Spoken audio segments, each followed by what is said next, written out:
Governor Greg Abbott today signed a new Texas law that significantly restricts abortions in Texas. It is one of the strictest abortion laws in the entire country. It effectively bans abortions after about 6 weeks, sooner than many women even know they're pregnant.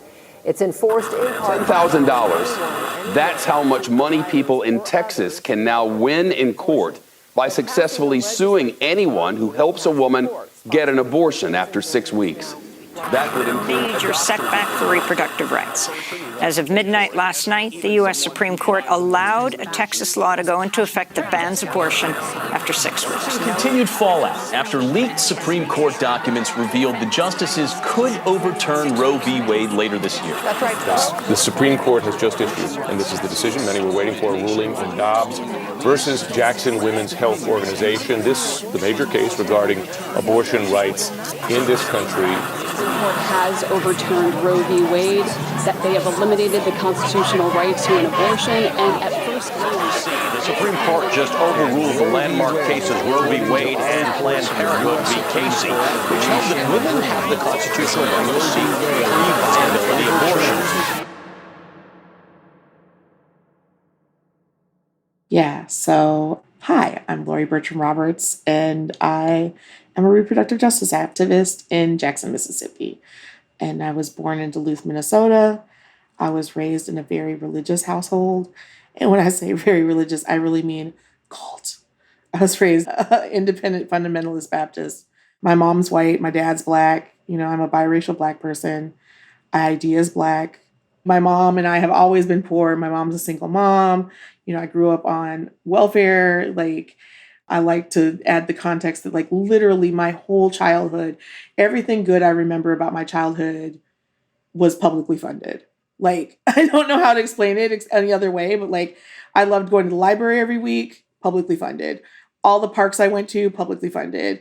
The city bus, publicly funded, right? So my view of the world as far as what taxes can do and why taxes are amazing and why mutual aid is amazing and all those kinds of things is kind of through the lens of my childhood and the things that my mom, despite being roped into this religious nonsense by my grandparents, would always be at the local co-op volunteering her time to make sure she could get fresh fruit for me, right? And she always volunteered at the Y. She was always doing all this cooperative stuff on the side that my grandparents didn't really know about.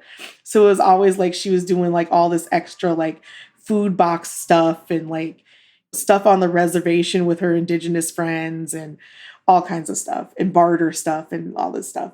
But yeah, so there was all of that. And then life happened to me, right? I was no longer a goody Christian girl. I got pregnant at 16. And like many fallen Christians, I did what my indoctrination told me to do. I got married at 16. And at 17, I almost died in a Catholic hospital that wouldn't give me an abortion when I was having a miscarriage because there was a heartbeat, quote unquote, in my embryo. And so they sent me home and I almost hemorrhaged to death. And so that kind of started my unraveling of my beliefs that I had been taught. And then just life kept happening. I needed an abortion. I couldn't afford one and I was a turn-away patient. I needed an abortion another time and Planned Parenthood gave me fantastic care. And actually, I ended up not getting an abortion because I had a miscarriage. But the care they gave me in telling me that I was going to have a miscarriage was amazing. They gave me back my money. They made sure I got follow-up care with my Medicaid provider. And the funniest thing about that is that I was raised being told that Planned Parenthood would give you an abortion even if you weren't pregnant. I just want you to think on that for a second. That Planned Parenthood was so greedy that if you went in there and you weren't even pregnant, they would give you an abortion. So imagine me laying there and they give me this ultrasound and they say, you're already starting the process of having a miscarriage. Here's your $450 back. Have a nice day and go follow up with your Medicaid provider. So it was just that kind of lifted the rest of the veil for me. And then I just had a lot of other stuff. I was denied an IUD when I wanted one. I couldn't get my tubes tied because there were only Catholic providers where I lived. I just had a lot of reproductive injustice, right? And I just think that for a lot of us, especially as Black women or Black femmes, we just take that as normal, the policing of our bodies, the policing of our lives.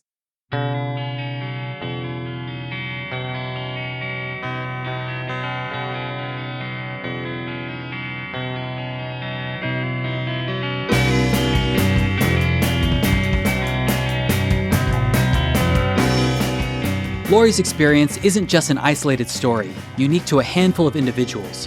It's a story that could be told in a million different ways by a million different people. A story about reproductive justice, or more accurately, a lack thereof. Abortion access has always been limited here in the United States.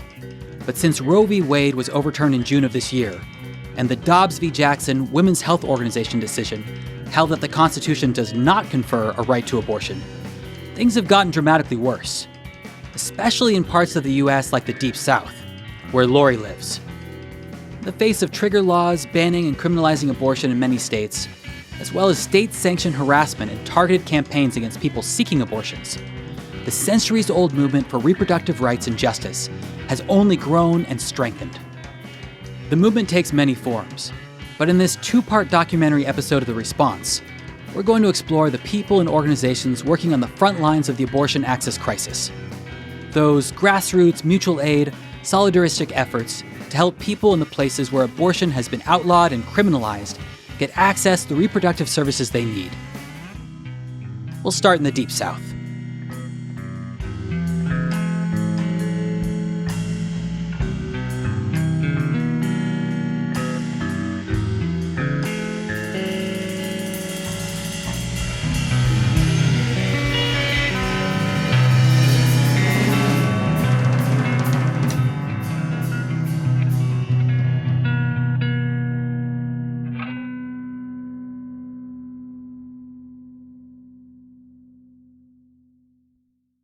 Who are we? We are a ragtag group of dedicated volunteers, hopefully to get sustainably paid this year.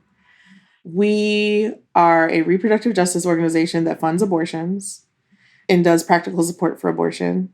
Always have. The Mississippi Reproductive Freedom Fund, which Lori founded in 2013, offers financial assistance and practical support to people seeking abortions, as well as free emergency contraception and community-based comprehensive sex education. We give away condoms and lube and dental dams, and we do instructions on natural family planning and cycle beads, and we give away today's sponges. I mean, like, basically, if it's a legal contraceptive, like, barrier method that we can distribute, we got you. Like, we got you, and we can teach you about it. We train peer-to-peer sex educators. We do sex ed in the community. We have a free pantry and a little free library on our main property, the Fun Shack. We have a lending library.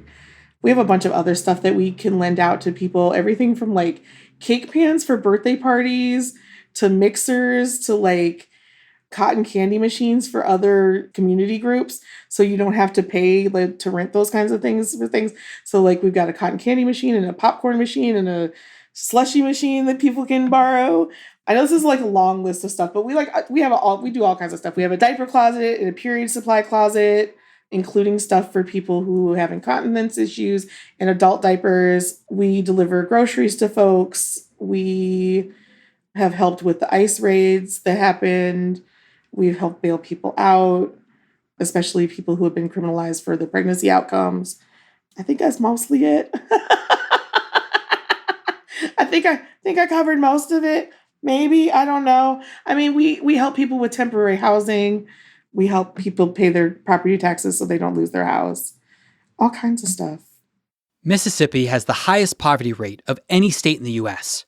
Nearly 20% of Mississippians live in poverty. In fact, the Deep South as a whole is the most impoverished region in the U.S., with the surrounding states of Louisiana, Alabama, and Tennessee all ranking in the top 10.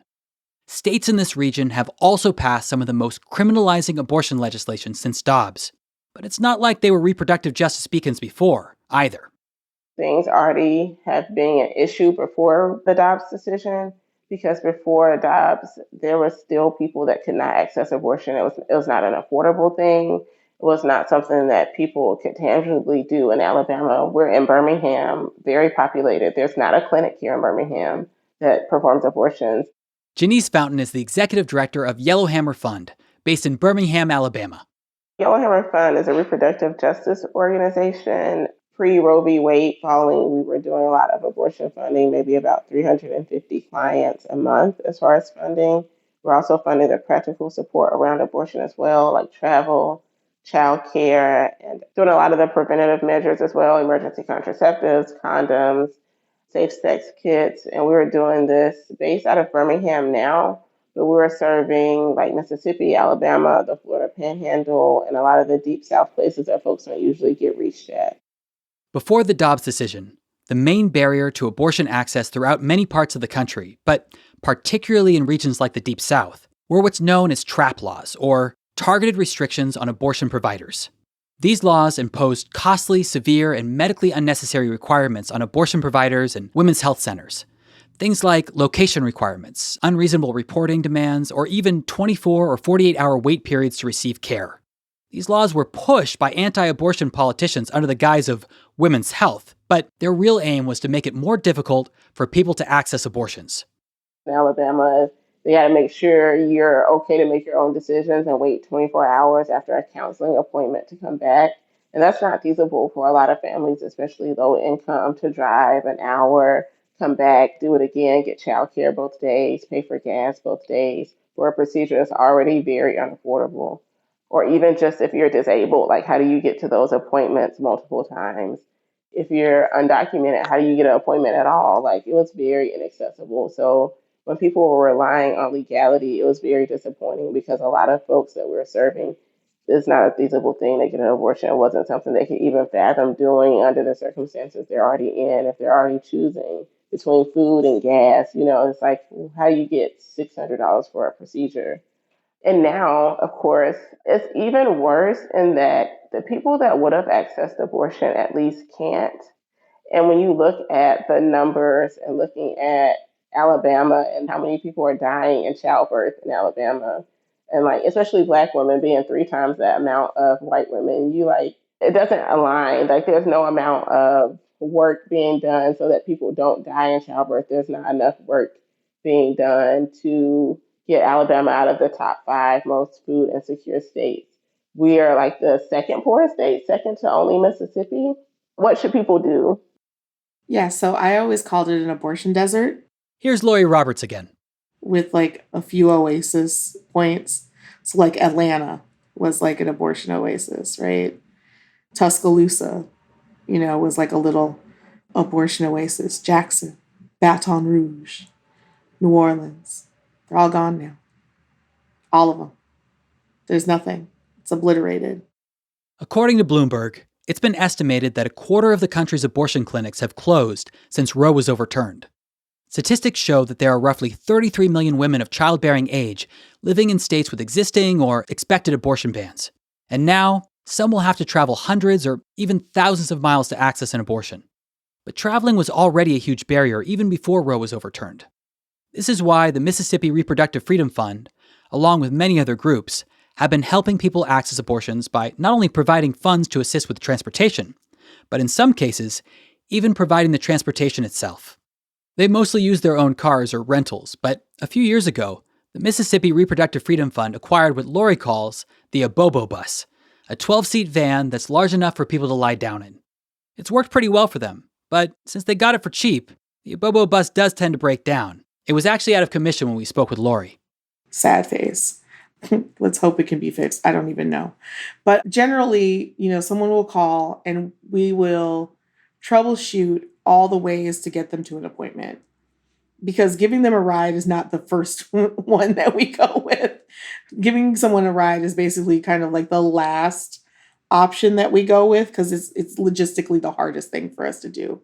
So we will generally troubleshoot with, do they have someone who can take them? Is there a way for us to fly them the place that they need to go, depending on how far it is? What are the alternative ways for us to get them there? Or if they just call and say that the issue is they need a ride or they're referred to us for a ride, then we immediately start figuring out who can drive them. We usually send drivers in 2 people pairs for a couple reasons. One, fatigue, but also just safety and obvious reasons, right? And also we usually have one person that's a support person at all times for the person who's getting their abortion because we have abortion doulas. Yeah, so that gets put in motion, and then the abortion doula is usually that person's contact person from that time on. We get them their appointment, figure out when we're going to take them for their first appointment, get them a schedule on when we're going to pick them up, where we're going to pick them up. If we need to pick them up away from their house, do we need a code name? Do we need, I mean, like some of this stuff sounds like some real like James Bond stealthy stuff. But honestly, for people who are in DV relationships, sometimes we cannot pick them up near their house. Or if we do, we need to pick them up we can't pick them up in our accessible vehicle. We need to pick them up in a car, or it can't be like our male driver that drives a lot of times. We have to send like our little suburban white lady who looks like somebody's Girl Scout cookie mom. Like, you know what I mean? Like we have certain people that we send for certain stuff. So that's a whole thing. I know I'm not giving you a really long answer, but there's a reason. So there's all of those things to troubleshoot. And then we send the team out, they pick them up, we drive them there. Usually if it's only a 24-hour waiting period, the appointments are booked back to back. So then you've already booked the lodging for the support people and the person that's going. And then, everybody's got their budget for spending their food and all of that. And then that's pretty much it. The support person goes with them for their appointment. There's usually someone up with a person. It used to be if we had someone who was going out of state, and even now, usually if we're driving with someone out of state, they're a little bit later along because a lot of times our earlier people don't need a lot of support like that. So a lot of times we're staying up with them to make sure they take their meds on time, or they're not nauseous, or they're, that they're okay.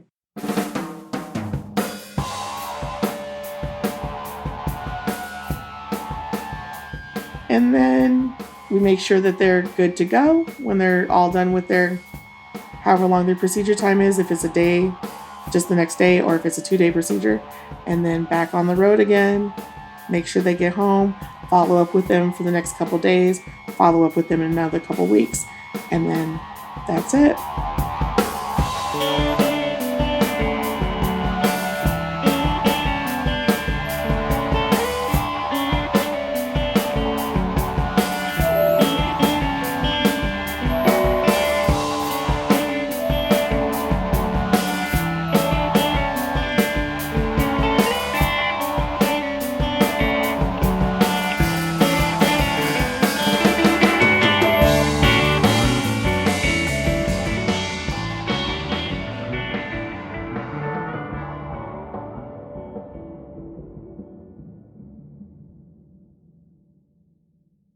The mobile clinic idea was our executive directors back in 2020 when we started, but we were thankfully able to mail really early during the pandemic, and so pivoted pretty quickly. But since, September of 2021, when Texas passed their SB 8 restrictions, that's when the mobile clinics kind of came back to fruition.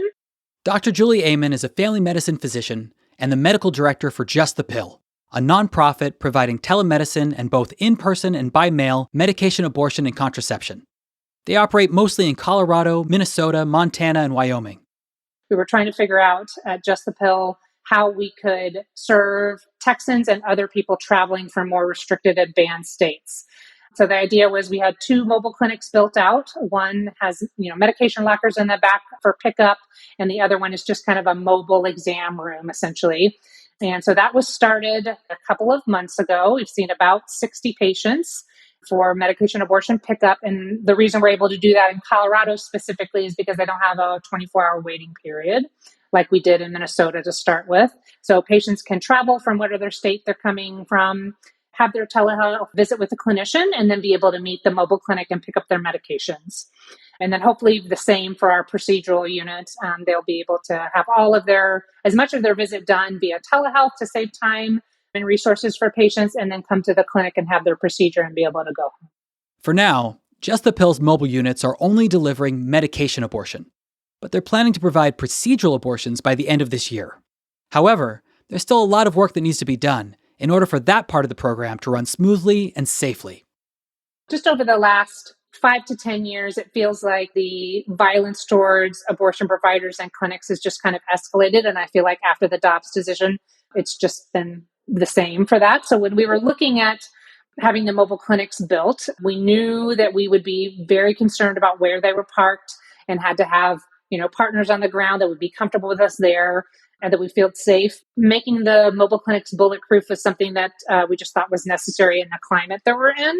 It's unfortunate that we have to think about that, but that is the world that we live in. So we want to make sure that our staff and patients are safe. And so along with the bulletproofing and making sure that we have strong community partners where we're parking is something that that's kind of why we're pushing back our procedural clinic, is trying to find the right place or the right places to be able to serve our patients where everybody's safe.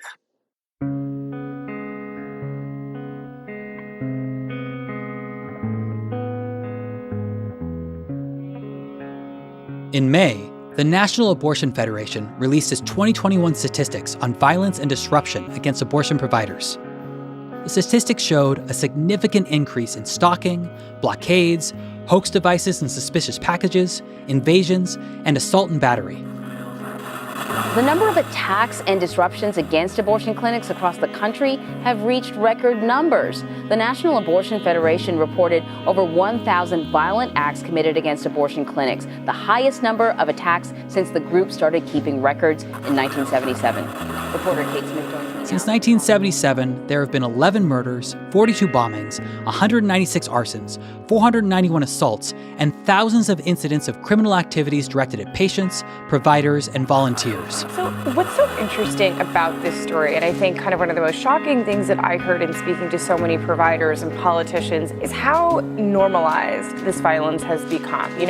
Every provider I spoke to, they tell me, well, this is just a part of our normal life, being stalked, being harassed, like having personal security at my home for my family and children. That's all normal. That is just par for the course for this profession at this moment. However, they're saying that on top of all of that, this year it is even worse than they've ever seen in their profession. Wow.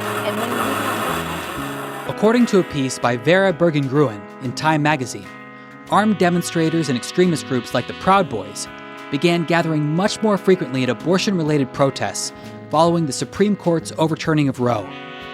This includes gatherings at 27 abortion-related events in just the first week following the overturn, a 160% spike over last year. Some demonstrations turning violent. At a Cedar Rapids, Iowa protest Friday, police say a truck hit and injured someone. Death threats, arson, bombings, things like that.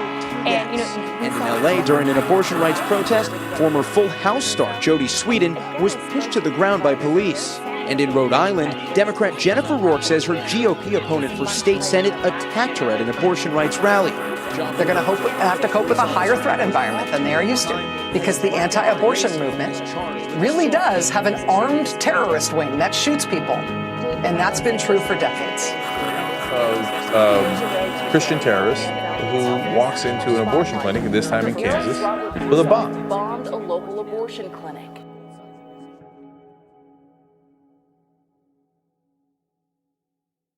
Since the Dobbs decision, Just the Pill has seen an 83% increase in patient requests for appointments and has doubled their staff to meet this rise in patient demand.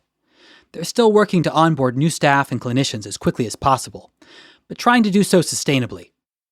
We're in the marathon now. We are not in the sprint anymore, right? This is going to be the lay of the land for a long time. We didn't get here overnight, and we have a long way to go to make it better than it was before. Roe v. Wade was just a skeleton to start with.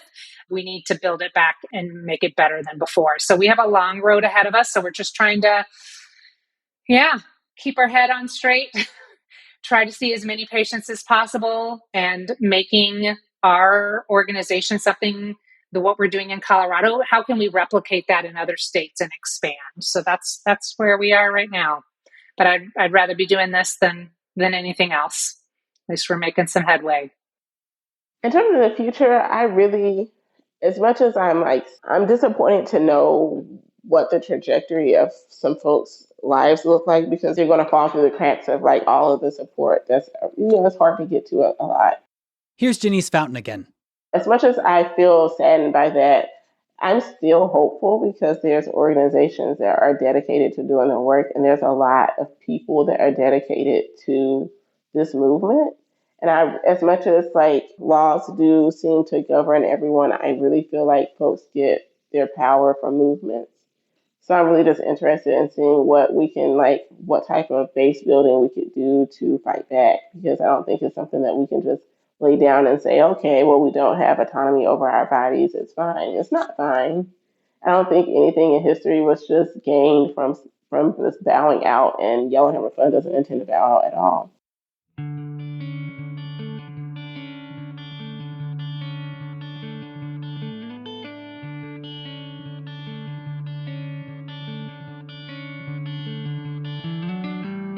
That was part one of our two-part series on abortion access. In part two, we'll pick up where we left off and explore more mutual aid efforts supporting reproductive health care, with a particular focus on medical abortion pills and emergency contraception. Stay tuned. We'll have that episode ready for you next week.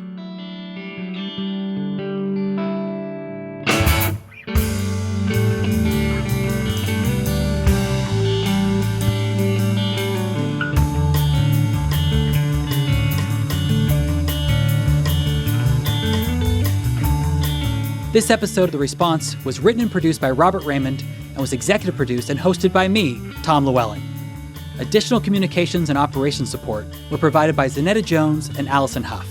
Original artwork was created by Bethan Muir. We would like to thank Chris Zabriskie, Pele, and Do Make Say Think for the use of their music. To find out more about where you can access your local abortion fund organizations, visit abortionfunds.org. We'll also provide a list of additional resources and links to all of the organizations in today's show in the show notes. Over the course of the next 2 weeks, this two-part series will be heard on 150 radio stations across the US, Canada, and Australia on the Making Contact radio show. A full list of stations and airtimes can be found at radioproject.org. Support for this show has been provided by the Shift Foundation, Platform OS, and tax-deductible donations from listeners like you. This is a project of Shareable.net, an award-winning nonprofit media outlet, action network, and consultancy promoting people-powered solutions for the common good. That's it for today's show. Till next time, take care of each other.